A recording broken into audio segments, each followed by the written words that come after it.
तो hello guys, आज किस बार वीडियो में हम बीच के एपिसोड 112 को एक्सप्लेन करने वाला हूं। और अगर आपने पिछले वाले एपिसोड नहीं देखो तो जाकर के जरूर देख लेना, मेलिंग वीडियो को डिस्क्रिप्शन में दे दिया हो। तो चलिए बिना आपको बकवास किए बढ़ते हम वीडियो की तरफ। जैसा कि हमने पिछले एपिसोड में देखा था कि सौजन ने अपना 2वीं क्लास का ब्रेक थ्रू सक्सेसफुली कर लिया था। और वही दूसरी तरफ हम देखते हैं माउस ट्रैप के 2 एल्डर्स को, जो कि सौजन की वेट में वहां पर खड़ा था कि कब सौजन का आंख खुलेगा। और अब जैसा कि सौजन ने अपनी आंख खोल ली थी और अपनी एशियन का प्रदर्शन कर दिया था, तो वो दोनों काफी ज्यादा हैरान हो गए थे और काफी ज्यादा खुश भी। और वो सौजन से कहता है कि सौजन तुम्हारा बहुत बहुत मुबारक हो, तुमने 2वीं क्लास का ब्रेक थ्रू सक्सेसफुली कर लिया। जिस पर सौजन उन दोनों के एल्डर से कहता है कि मैं तो बस थोड़ा बहुत लकी था। और एल्डर जिनसी, अगर आप मुझे इस ब्रॉडपुर में कोई अच्छा सा ट्रेनिंग स्पॉट ना देते तो मैं शायद ही 2वीं क्लास का ब्रेक थ्रू कर पाता। और ये कहकर सौजन एल्डर जिनसी और एल्डर जिंगू को बीट कर देता है। जिसके साथ ही एल्डर जिनसी सौजन की ये बातें सुनने के बाद कहता है कि तुम्हें हमें थैंक्स कहने की कोई जरूरत नहीं, क्योंकि तुम इस ब्लडपुल में पूरे 2 महीने तक रहे हो, जो कि मैं कभी भी नहीं कर सकता। और ना ही मैं सोच सकता हूँ कि इस ब्लडपुल के बॉटम में 2 महीने तक रह पाओ। और अभी जो तुमने इस ब्लडपुल में 2वीं क्लास का ब्रेक थ्रू किया है, वो तुमने अपने बलबूते पर और अपने मेहनत के बलबूते पर किया है। मैं तो बस तुम्हारी थोड़ी ही मदद की थी, जो कि तुम्हारे मेहनत के सामने कुछ भी नहीं है। जिसके साथ ही सौजन हंसते हुए कहता है कि तो अच्छा मैं इस ब्लडपुल में 2 महीने तक रहा हूँ क्या।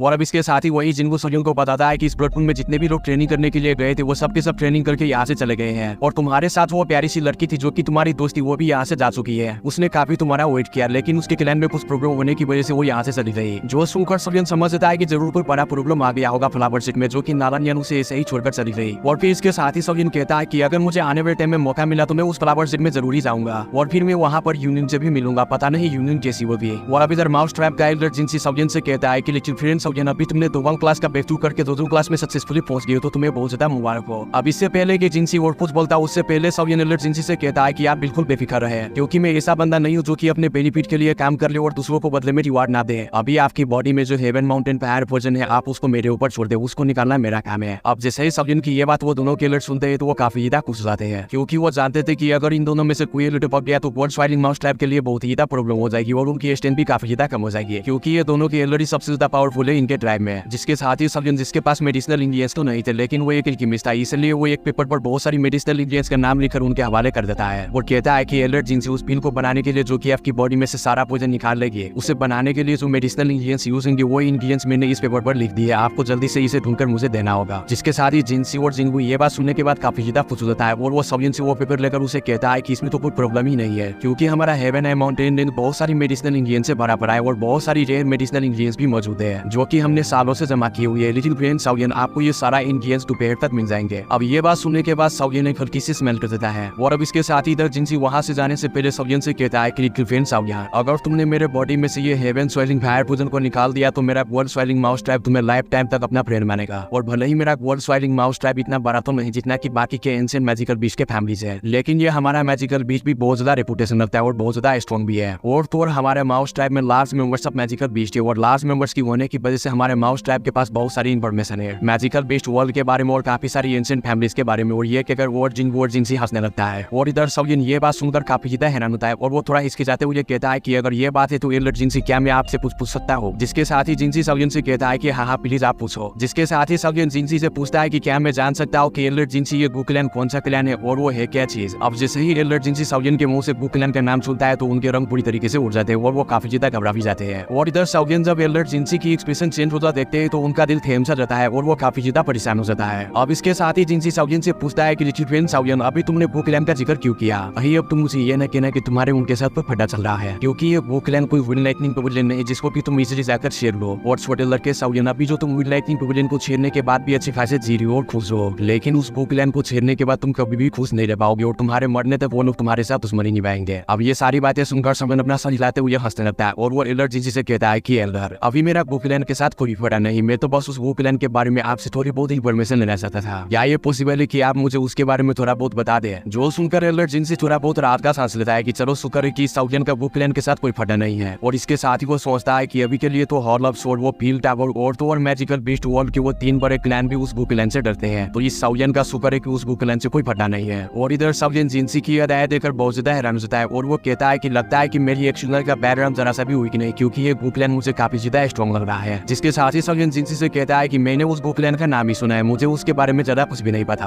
आप मुझे ये बताओ कि ये गू क्लैन ना तो मैजिकल बीस्ट वर्ल्ड से बिलोंग करता है और ना ही ह्यूमन से, तो ये है क्या भीड़। जिस पर जिनसी हल्के से सौजन को बताता है कि अभी मैं तुम्हें ऑनेस्टली बताऊं तो ये गू क्लैन वाले ह्यूमंस ही है। बस बात सिर्फ ये है कि ये गू क्लैन एंशिएंट टाइम से चले आ रहे हैं और मैंने सुना है कि इनके पास जो ब्लड लाइन है वो डाउडी ब्लड लाइन है और इनके एंसेस्टर डाउडी लेवल पर हुआ करते थे। अब जैसे ही सौजन ये बात सुनता है तो वो पूरी तरीके से हैरान हो जाता है और वो कहता है कि डाउडी ब्लड लाइन, ये तो बहुत ही हैरानगी की बात है। और फिर इसके साथ ही जिनसी सगियन को बताता है कि मैंने ये भी सुना है कि जो भी पर्सन डाउडी लेवल पर पहुंचता है तो उसकी ब्लड लाइन में काफी ज्यादा चेंजेस आ जाती है और उन चेंजेस की वजह से उनके जो डिसेंडेंट भाई बहन वगैरह माँ बाप होते हैं उनको इससे काफी ज्यादा फायदा होता है और उनकी ट्रेनिंग टैलेंट और स्ट्रेंथ भी काफी ज्यादा हाई हो जाती है। लेकिन डाउडी एबिलिटी को ब्लड लाइन के थ्रू हासिल करना ये बहुत ही ज्यादा रेयर होता है और अगर कोई लकी हुआ तो तब भी इस ब्लड लाइन के थ्रू कोई डाउडी लेवल पर पहुंच सकता है। और तो और इस पूरे दाव की कॉन्टिनेंट में जितने भी क्लैन है जिनके पास डाउडी ब्लड लाइन है ये लोग बाहर के किसी भी बंदे से शादी नहीं करते हैं क्योंकि वो अपनी ब्लड लाइन को हमेशा ही प्योर रखना चाहते हैं और अगर उन्हें किसी बाहर से शादी करनी भी पड़ जाए तो वो लोग किसी बहुत ही ज्यादा आउटस्टैंडिंग पर्सन को चूज करते हैं। और तो और अभी भी बहुत सारे ऐसे क्लैन है जो कि एंशिएंट टाइम से चले आ रहे हैं जिनके पास डाउडी ब्लड लाइन थी, लेकिन टाइम के साथ साथ उनमें से बहुत ही कम ऐसे क्लैन बचे हैं जो कि डाउडी ब्लड लाइन को प्रोड्यूस करते हो, जिनमें से एक वू क्लैन भी है जो कि अभी तक सर्वाइव कर रहा है और ये वू क्लैन बहुत ही ज्यादा मिस्टीरियस भी है। और इस पूरे दाव की कॉन्टिनेंट वर्ल्ड में बहुत ही कम ऐसे फैक्शन है जो कि वू क्लैन से पंगा कर पाए। और अभी दर साउगिन ये सारी बातें सुनकर काफी ज्यादा हैरान हो जाता है और अभी उसे एक सुनर की बातें याद आ जाती है जिसने की उसे कहा था कि साउगिन तुम दोजों क्लास पर पहुंचने से पहले मुझे फाइंड करने के लिए मेरे क्लैन में ना आना। और अभी साउगिन को ये ऐसे समझ में आ गया था कि एक सुनर उसे क्यों आर्म कर रही थी और उसका वो वू क्लैन कितना ज्यादा स्कैरी है। और अभी साउगिन ये सोचकर ही कांप गया था कि हॉल ऑफ सोल जैसी फैक्शन भी इस वू क्लैन से बहुत ही डरता है। अब इसके साथ ही साउगिन कुछ सोचने के बाद एलर्ट जिंसी से पूछता है कि एलर्ट जिंसी क्या आप जानते हैं कि उस वू क्लैन का हेडक्वार्टर कहां पर है, जिस पर जिंसी साउगिन को बताता है कि सेंट्रल पेन का पूरा ईस्टर्न रीजन ही वू क्लैन है और बहुत सारी ऐसी छोटी मोटी फैक्शन भी है जो कि वू क्लैन के द्वारा मैनेज की जाती है। और अभी के टाइम में वू क्लैन के ज्यादातर लोग गुरेलम में ही रहते हैं। अब साउगिन ये बात सुनने के बाद बहुत ही ज्यादा हैरान होता है और वो कहता है कि गुरेलम ये क्या चीज है, जिसके साथ ही जिंसी साउगिन को बताता है कि जब भी कोई उस पर डाउसिंग लेवल पर पहुंच जाता है तो वो दाव की कॉन्टिनेंट की पीक का एक्सपर्ट बन जाता है और इस लेवल पर पहुंचने के बाद कोई भी उस पर बहुत ही इजीली किसी भी रेलम को ओपन कर सकता है। और कुछ सालों पहले वू क्लैन के बहुत सारे डाउसिंग लेवल के एक्सपर्ट ने मिलकर एक गुरेलम बनाया था और इतने सालों से ये लोग उसे ही बढ़ा रहा है और अभी तक में वो गुरेलम पूरे नॉर्थ वेस्टर्न रीजन के सेंट्रल प्लेन से भी बहुत ही बड़ा हो चुका है। लेकिन अभी वो सेंट्रल प्लेन जितना बड़ा तो नहीं हुआ, लेकिन उस गुरेलम में बहुत सारे लोग वू क्लैन के रहते हैं और कोई भी बाहर का बंदा इतनी आसानी से उस गुरेलम को अच्छे से जान नहीं सकता। अब साउगिन ये सब सुनकर बहुत ज्यादा हैरान होता है और वो कहता है कि अपने हाथ के सिर्फ इशारे से किसी रेलम को ओपन करना ये तो बहुत ही ज्यादा डरावना है, क्या कोई डाउसिंग लेवल का एक्सपर्ट इतना ज्यादा पावरफुल हो सकता है। और फिर इसके साथ ही साउगिन कहता है कि अगर कोई डाउसिंग लेवल का एक्सपर्ट इतना ज्यादा पावरफुल हो सकता है तो फिर डाउडी लेवल का एक्सपर्ट कितना ज्यादा पावरफुल होगा। अब इसके साथ ही इधर जिनसी साउगिन को बताता है कि साउगिन में तुम्हें क्या बता, वो गुरेलम बहुत ही ज्यादा मिस्टीरियस है और मैं इतना क्वालिफाइड नहीं कि मैं उस गुरेलम और उनके सीक्रेट के बारे में और उनके स्टेन के बारे में जान सकूं। जो सुनकर साउगिन अपना सर हाँ में रख देता है और इसके साथ ही वो अपने दिल में सोचता है कि एक सुनर को ढूंढने के लिए मैं उस गुरेलम में जाऊंगा और उसकी स्पेस को फाड़ कर उसके अंदर घुसूंगा। मुझे कोई फर्क नहीं पड़ता कि उस गुरेलम में कितना ज्यादा डेंजर है और अभी मुझे नहीं लगता कि अपनी इस दूसरी क्लास के स्टेन के साथ उस वू क्लैन में जाना चाहिए और अभी मैं जाऊंगा भी नहीं क्योंकि मैं सबसे पहले अपने मास्टर यालाओ को हॉल ऑफ सोल से हराने में रेस्क्यू करूंगा, तब जाकर मैं उस वू क्लैन में एंटर होऊंगा और उससे भी पहले मुझे इस एलर्ट जिंसी की बॉडी में से फायर पोजन को बाहर निकालना होगा। और तो और वो 4 पेविलियन ग्रैंड मीटिंग भी होने वाली है जिसके बारे में वो मो किंग युआन ने भी हमें बताया था और अगर मैंने वो मीटिंग मिस कर दी तो फिर मैं फैन जिंसी को कहां पर ढूंढूंगा। और अब इसके साथ ही यहाँ पर से सीन चेंज होता है और हम देखते हैं एलर्ट जिंसी को जो कि एक बेसन में बैठे हुए थे जिसमें की पानी भरा हुआ था और अभी के लिए साउगिन उसमें बहुत सारी मेडिसिन लिएस को डाल रहा था और नीचे अपनी हेवनली फ्लेम को जलाया हुआ था। और अभी साउगिन जिंसी से मना किया हुआ था कि वो अपनी दाव का यूज ना करे सारी चीजों को अपनी बॉडी में से जाने से। और अब थोड़ी देर के बाद वो मेडिसिनल लिएस रेड कलर के लिक्विड में कन्वर्ट होकर उस बेसन में चले जाते हैं और जैसे ही वो लिक्विड उस बेसन में जाते हैं तो साउगिन एक मेडिसिनल पिल को निकाल कर एलर्ट जिंसी के मुंह में रख देता है और कहता है कि आप इसे खा लो। और जैसे ही एलर्ट जिंसी उस मेडिसिनल पिल को खाता है तो उसे बहुत ही ज्यादा पेन होना स्टार्ट हो जाता है क्योंकि उसकी बॉडी में हर तरफ से एनर्जी एंटर हो रही थी और वो अपनी दाव का यूज भी नहीं था कर रहा। और इधर एलर्ट जिंकू ये चीज देखकर बहुत ही ज्यादा घबरा जाते कहीं उसके भाई को कुछ होना जाए। जो देखकर साउगिन एलर्ट जिंकू को कहता है कि तुम परेशान ना हो, एलर्ट जिंसी को कुछ भी नहीं होगा, बस ये एक मामूली सी पेन है, अगर इन्होंने ये बर्दाश्त कर ली तो फिर इनकी बॉडी में से ये फायर पोजन पूरी तरह से निकल जाएगा। और ये कहकर साउगिन अपनी हेवनली फ्लेम की टेंपरेचर को और भी ज्यादा बढ़ा देता है जिससे एलर्ट जिंसी की रंग पूरी तरीके से उड़ जाते हैं और उसे और भी बहुत ही ज्यादा पेन होने लगता है। और इसके साथ ही साउगिन अपनी स्पेशलिस्ट से जिंसी के बॉडी में डीपली झांकर देखता है और फिर वो कहता है कि अभी इस पीक को देखते हुए मुझे लगता है कि ये फायर पोजन आपकी बॉडी में से 5 दिनों के अंदर अंदर निकल जाएगा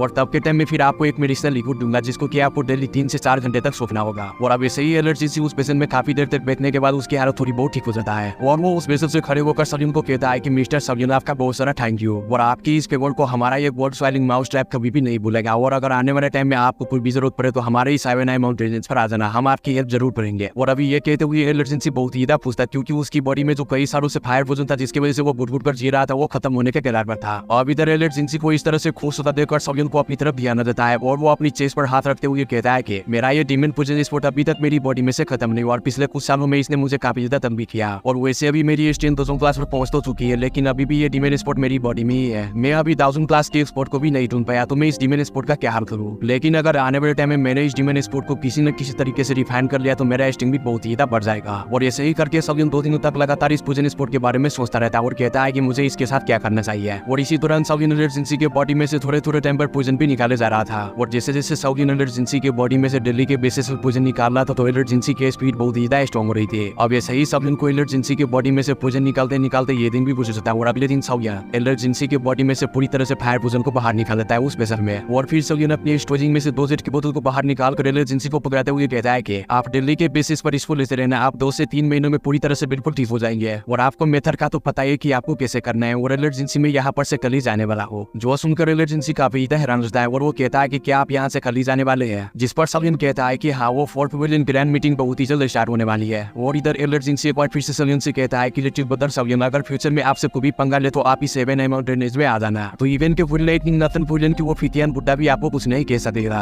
अब एलर्जेंसी की ये बात सुनकर सवियन एक हल्की से स्मेल कर देता है और इसके साथ ही वो अपने दिल में सोचता है कि जिनसी एक मैजिकल बीस्ट है और ये रिलेशनशिप को काफी ज्यादा वैल्यू देते हैं। और वैसे भी वर्ड स्वेलिंग माउस टाइप के स्ट्रेंथ यूनाइटिंग नाथन पवेलियन से ज्यादा तो नहीं, लेकिन फिर भी ये मेरी हेल्प करने के लिए किसी भी हद तक जा सकते हैं। तो इसका मतलब ये हुआ कि ये मेरे फ्रेंड बनने के बिल्कुल काबिल है और इस तरह के पर्सन को मुझे अपना फ्रेंड बना ही लेना चाहिए। और ये सोचकर सवियन एलर्जेंसी को ग्रीट करता है और उसे इस फेवर के लिए थैंक्स कहता है। और फिर इसके साथ ही यहाँ पर से सीन चेंज होता है और हम देखते हैं सवियन को जो कि एक कमरे में अपनी शर्ट को उतारे प्रोसीजर के बैठा हुआ था। और हम देखते हैं उसकी चेस्ट में एक ड्रीमन पॉइजन स्पॉट को जो कि VBN के द्वारा छोड़ा गया है। और आप लोगों को तो पता ही है कि ये पॉइजन स्पॉट उसकी पूरी डॉक्टर से बना हुआ है। और अभी के लिए जोगियन उस पॉइजन स्पॉट को देख रहा था और उस पर हाथ फेर रहा था। और अभी के लिए वो कहता है कि इस पॉइजन स्पॉट के इर्द गिर्द जो सील बनाई थी निडल फ्री डेप्थ में वो अभी के लिए काफी ज्यादा पेड़ हो चुकी है। मुझे अभी के लिए इसको तोड़ना तो नहीं चाहिए कम्प्लीटली। बस अभी के लिए अगर ये पॉइजन स्पॉट मैंने किसी तरह से डिफाइन कर लिया तो इससे मेरी एनर्जी बहुत ही ज्यादा हद तक बढ़ जाएगी। और ये एक प्योर ताउकी है 2 क्लास के एक्सपर्ट की। अब इसके साथ शाओयन उस पॉइजन स्पॉट में से हल्की सी सील को तोड़ता है जहां से वो उस पॉइजन की थोड़ी सी लेयर निकालता है और उसको रिफाइन करना स्टार्ट कर देता है। और जैसे कि आप लोगों को पता है कि शाओयन ने 2 क्लास का ब्रेक थ्रू कर लिया हुआ है और अभी के लिए शाओयन के लिए इस पॉइजन को रिफाइन करना इतना भी ज्यादा मुश्किल नहीं था। अब शाओयन उस थोड़ी सी लेयर को तकरीबन 1 घंटे के अंदर अंदर रिफाइन कर लेता है और उससे जो दाओकी शाओयन को मिलती है उससे शाओयन की दाओकी की स्ट्रेंथ काफी ज्यादा बढ़ जाती है। शाओयन ये चीज देखने के बाद बहुत ज्यादा खुश होता है। शाओयन उस पॉइजन स्पॉट में से थोड़ी थोड़ी करके पॉइजन को बाहर निकालता है और उसको रिफाइन करना स्टार्ट कर देता है। और उसमें से जो दाओकी शाओयन को मिलती है शाओयन उससे काफी ज्यादा स्ट्रेंथन हो रहा था और उसकी पावर काफी ज्यादा बढ़ी थी। और अभी शाओयन कहता है कि मुझे एक साथ इस ड्रीमन पॉइजन स्पॉट को रिफाइन नहीं करना चाहिए, बस मुझे थोड़ा थोड़ा करके इसको रिफाइन करना चाहिए। और अगर मेरी स्ट्रेंथ 2 क्लास पर होती तो मैं इसको रिफाइन करने की कोशिश करता तो उल्टा मेरी बॉडी बिल्कुल डैमेज हो जाती इस पॉइजन की वजह से। अभी के लिए शुक्र है कि मैंने 2 क्लास का ब्रेक थ्रू कर लिया हुआ है और मेरी स्ट्रेंथ इनफ है इस पॉइजन को रोकने के लिए और इसे रिफाइन करने के लिए। और फिर गाइस शाओयन हंसने लगता है और वो कहता है कि ओल्ड फेलो शिबियन, तुम्हारा बहुत ज्यादा शुक्रिया तुम्हारे इस गिफ्ट के लिए। अब गाइस शाओयन पूरी रात बैठकर उस पॉइजन डीमन स्पॉट से थोड़ा थोड़ा पॉइजन निकालकर उसको रिफाइन करने लगता है अपनी ग्लेज लोटस हार्ट फ्लेम से। अब पूरी रात ऐसे ही गुजर जाती है और जब शाओयन अपने डीमन पॉइजन स्पॉट को देखता है तो कभी के लिए उसका डीमन पॉइजन स्पॉट थोड़ा सा कम हो चुका था। लेकिन शाओयन ये देखकर बहुत ज्यादा डिससैटिस्फाइड था। वो कहते हैं कि मैंने पूरी रात लगा दी और काफी सारा पॉइजन मैंने रिफाइन भी कर लिया और काफी सारी दाओकी उससे बना भी ली, लेकिन अभी मैं ये देखकर हैरान हूँ कि मैंने सिर्फ थोड़ा सा पॉइजन का पोर्शन ही निकाला था। अब गाइस शाओयन को महसूस होने लगता है कि उसकी स्ट्रेंथ इंप्रूव करनी है और वो ब्रेक थ्रू के बहुत ज्यादा करीब है। और फिर शाओयन कहता है कि अगर मैं 2 के किसी भी स्टार का ब्रेक थ्रू करने बैठ जाता तो मुझे उसमें के लिए 6 से 7 माह लग जाने थे, चाहे मैं कोई भी मेथड यूज क्यों न कर लेता। लेकिन अभी के लिए मैंने जो इस पॉइजन स्पॉट को रिफाइन किया है थोड़ा सा, तो इससे ही मेरी स्ट्रेंथ काफी ज्यादा बढ़ने वाली है। और फिर शाओयन 2 क्लास के फर्स्ट स्टार के इंटरमीडिएट लेवल तक पहुंच चुका था इस दाओकी को ऑब्जर्व करने के बाद जो कि उसने डीमन पॉइजन स्पॉट को थोड़ा बहुत रिफाइन करके ली थी। अभी इसके साथ ही शाओयन कहता है कि मुझे अब यकीन है कि ये 2 क्लास के स्टार की स्ट्रेंथ बढ़ाना ये बहुत ही ज्यादा मुश्किल है। अब इसके साथ ही शाओयन उस डीमन पॉइजन स्पॉट को वहीं पर छोड़कर अपने कपड़े पहन लेता है और उठ जाता है वहां से। और अभी शाओयन को इस डीमन पॉइजन स्पॉट से कोई भी डर नहीं था क्योंकि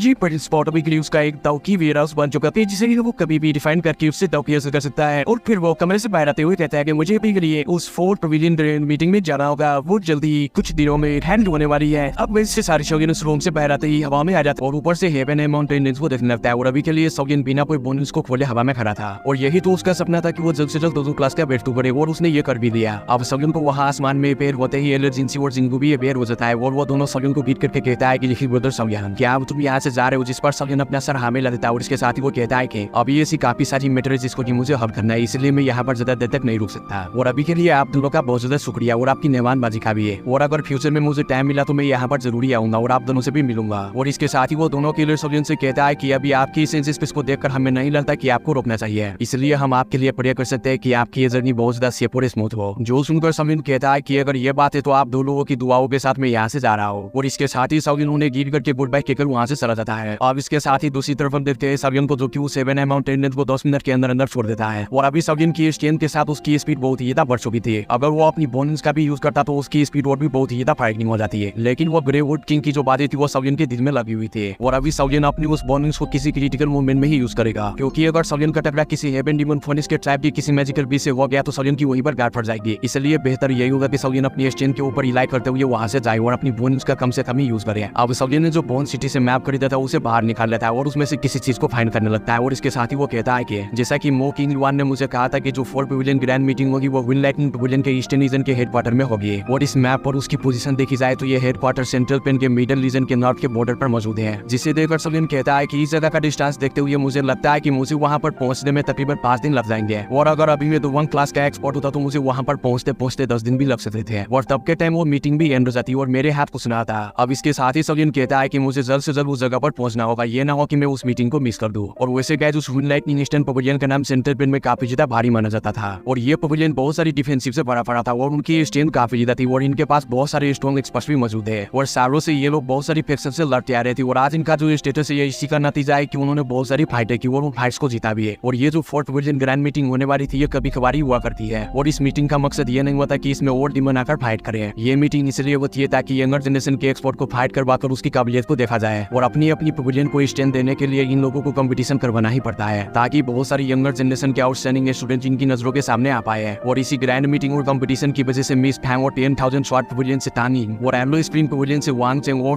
फोर्टिंग स्टार पवेलियन से मो किंग वन जैसे आउटस्टैंडिंग स्टूडेंट्स उनके नजरों में बाहर निकले। और अभी के टाइम में ये चारों के आउटस्टैंडिंग स्टूडेंट सेंट्रल पेन के इन पवेलियन के जाने माने एक्सपर्ट्स माने जाते हैं। और इस ग्रैंड मीटिंग और कंपटीशन में ये नहीं था कि कोई बाहर का बंदा आकर हिस्सा नहीं ले सकता था, वो इजीली ले सकता था, लेकिन उसके लिए जो रिक्वायरमेंट थी वो काफी ज्यादा हार्श थी। इवन के वर्ल्डर जनरेशन के कुछ एक्सपर्ट्स भी इस रिक्वायरमेंट पर खड़ा नहीं थे उतर सकते, लेकिन सवलिन वहां पर खड़ा होता और सभी से कहता है कि ये वीडियो खत्म हो चुका है, तो जाकर के चैनल को सब्सक्राइब करो और वीडियो तक देखे तो वीडियो को भी लाइक कर देना। और गाइस इतने दिनों से वीडियो अपलोड ना करने के लिए सॉरी, क्योंकि अभी घर में बहुत ही ज्यादा काम चल रहा है। अब फाइनली मेरा रूम भी कंप्लीट हो चुका है, अब रह चुका है तो बस पेंट करना बाकी है। और गाइस अभी आप लोग यही सोच रहे हो कि भाई तुम्हारा रूम कितने दिनों से बन रहा है और अभी तक तुम्हारा रूम कंप्लीट क्यों नहीं हुआ। गाइस सच बताओ तो मेरा घर गाँव में और यहाँ पर लेबर और मिस्त्री मिलना बहुत ही ज्यादा मुश्किल है और मैंने कैसे कैसे करके बाहर से मिस्त्री मंगाया और लेबर का काम मैंने खुद ही किया, फिर जाकर गाइस रूम पूरी तरीके से कंप्लीट हो गया है। और गाइस अब रह चुका है तो बस रूम को पेंट करना ही बाकी है, जो कि मैं 2 दिनों में पूरी तरीके से फिनिश कर दूंगा। और गाइस मैं इसका नेक्स्ट एपिसोड सैटरडे या संडे को ले आऊंगा, तब तक के लिए wait rest you, hope you are must हो।